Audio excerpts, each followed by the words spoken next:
warahmatullahi wabarakatuh. Perkenalkan, nama saya Rahmatia Salman. Saya dari Prodi PAI 5. Di sini saya akan membahas tentang Pancasila menurut era Orde Lama, era Orde Baru, dan era Reformasi. Selanjutnya yaitu pembahasan tentang yaitu ada era Orde Lama. Apa yang dimaksud dengan era Orde Lama? Era Orde Lama adalah sebuah bagi masa pemerintahan Presiden Soekarno di Indonesia. Orde Lama berlangsung dari tahun 1945 hingga 1968. Dalam jangka waktu tersebut, Indonesia menggunakan pergantian sistem ekonomi liberal dan sistem ekonomi komando. Di saat menggunakan sistem ekonomi liberal, Indonesia menggunakan sistem pemerintahan parlementer. Presiden Soekarno digulungkan waktu Indonesia menggunakan sistem ekonomi komando. Pada tanggal 18 Agustus 1945, Panitia Persiapan Kemerdekaan Indonesia (PPKI) melantik Soekarno sebagai presiden dan Muhammad Hatta sebagai wakil presiden dengan menggunakan konstitusi dan dirancang beberapa hari sebelumnya.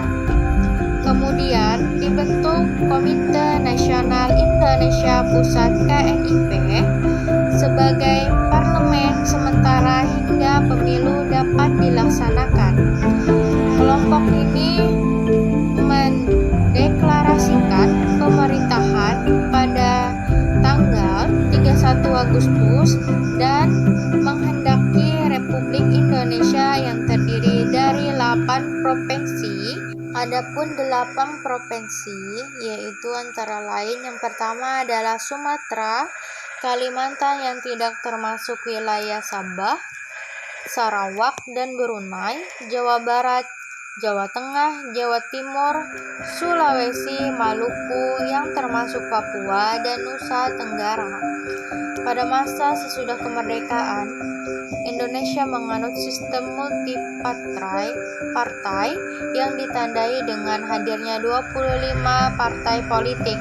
Hal ini ditandai dengan maklumat Wakil Presiden nomor 10 pada tanggal 16 Oktober 1945 dan maklumat pemerintahan pada tanggal 3 November 1945 dan menjelang pemilihan pemilu pada tahun 1955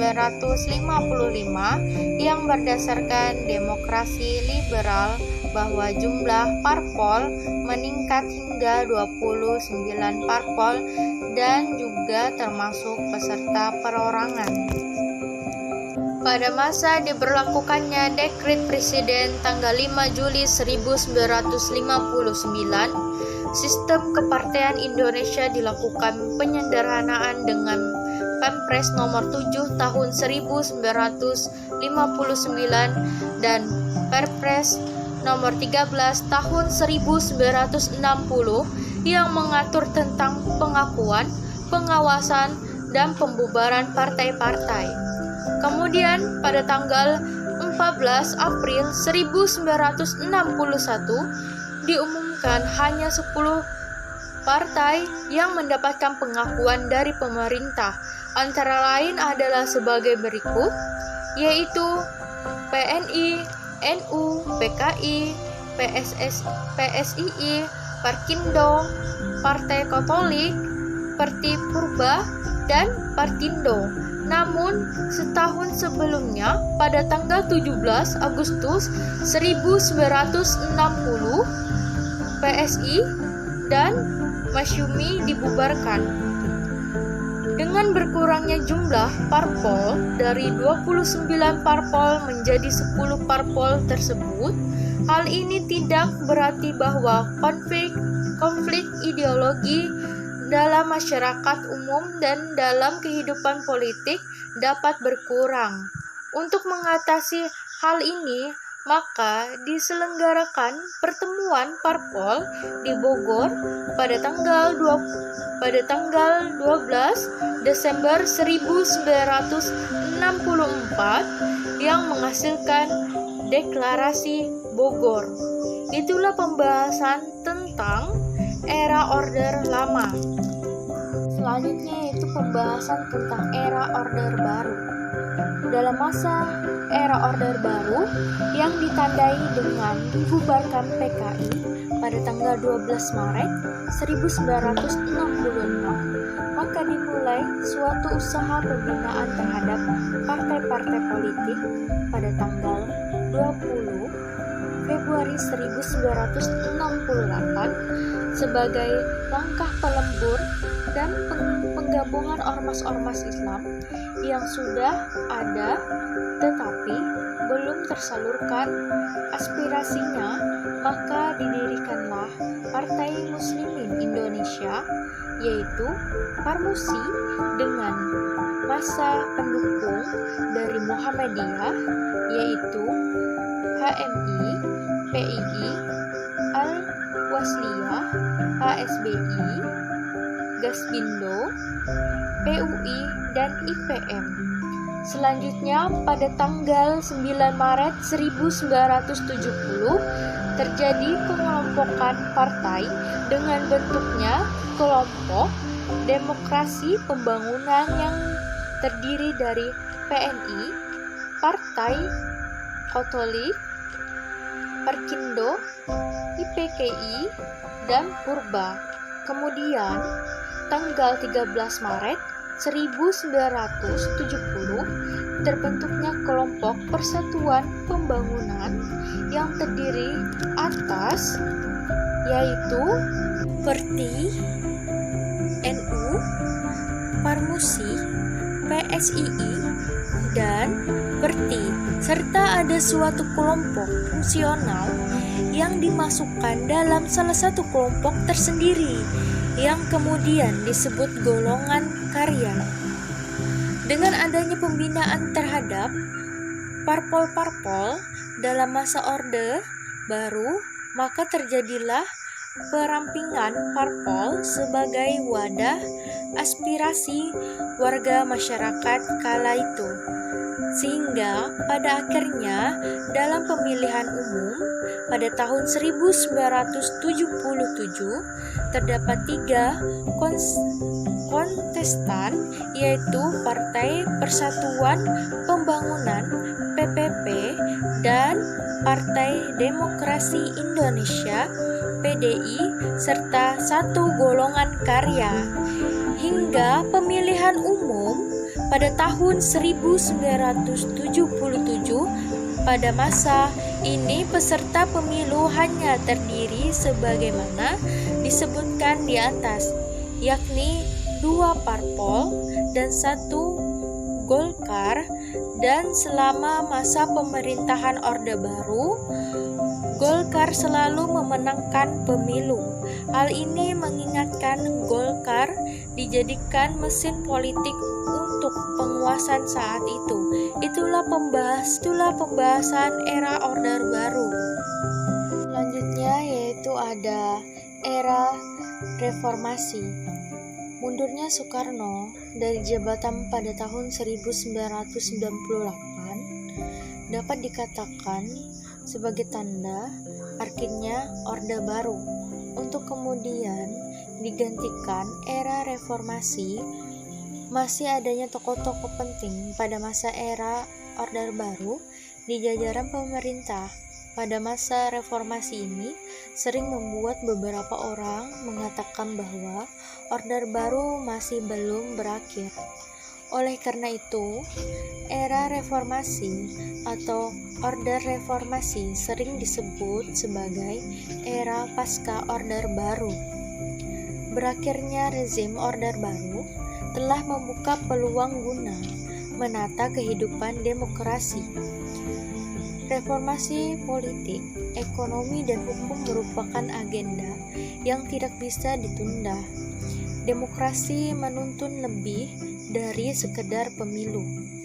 Demokrasi yang mempunyai harus dibangun melalui struktur politik dan kelembagaan demokrasi yang sehat.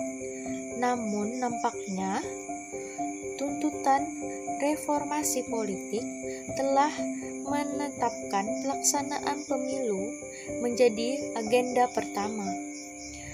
Pemilu pertama di masa reformasi hampir sama dengan pemilu pertama pada tahun 1995, diwarnai dengan kejutan dan keprihatinan. Pertama, kegagalan partai-partai Islam meraih suara signifikan. Kedua, menurunnya perolehan suara Golkar. Ketiga, kenaikan perolehan suara PDIP. Keempat, kegagalan PAN yang dianggap paling reformis ternyata hanya menduduki urutan kelima. Kekalahan PAN mengingatkan pada kekalahan yang dialami Partai Sosialis pada pemilu tahun 1955. Diprediksi akan memperoleh suara signifikan, namun lain nyatanya. Masa era Orde Reformasi, adapun beberapa hal langkah perubahan diambil oleh B.J. Habibie adalah sebagai berikut. Yang pertama yaitu liberalisasi parpol, pemberian kebebasan pers, kebebasan berpendapat, dan mencabut UU subversi. Walaupun begitu, B.J. Habibie juga sempat tergoda meloloskan UU penanggulan keadaan bahaya.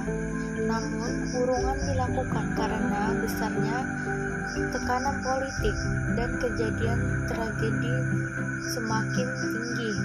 Dua yang menewaskan mahasiswa UI Yunhap. Kejadian penting dalam masa pemerintahan B.J. Habibie terjadi tersebut adalah keputusan untuk mengizinkan Timor untuk mengadakan referendum yang berakhir dengan perpisahan wilayah tersebut dari Indonesia pada tahun 1990 bulan Oktober. Keputusan tersebut terbukti tidak populer di mata masyarakat, sehingga kini pun masih pemerintah Haji Habibie sering dianggap sebagai salah satu masa kelam dalam sejarah Indonesia. Walaupun pengesahan hasil pemilu tahun 1999 sempat tertunda, secara umum proses pemilu multi partai pertama di era reformasi jauh lebih langsung, umum, bebas, dan rahasia, luber, serta adil dan jujur dibandingkan masa Orde Baru. Hampir tidak ada indikator signifikan yang menunjukkan bahwa rakyat menolak hasil pemilu yang berlangsung dengan aman. Itulah pembahasan tentang era reformasi. Itulah pembahasan yang berawal dari era Orde Lama, era Orde Baru, dan era reformasi. Sekian dari saya. Kurang lebihnya saya mohon maaf. Wassalamualaikum warahmatullahi wabarakatuh.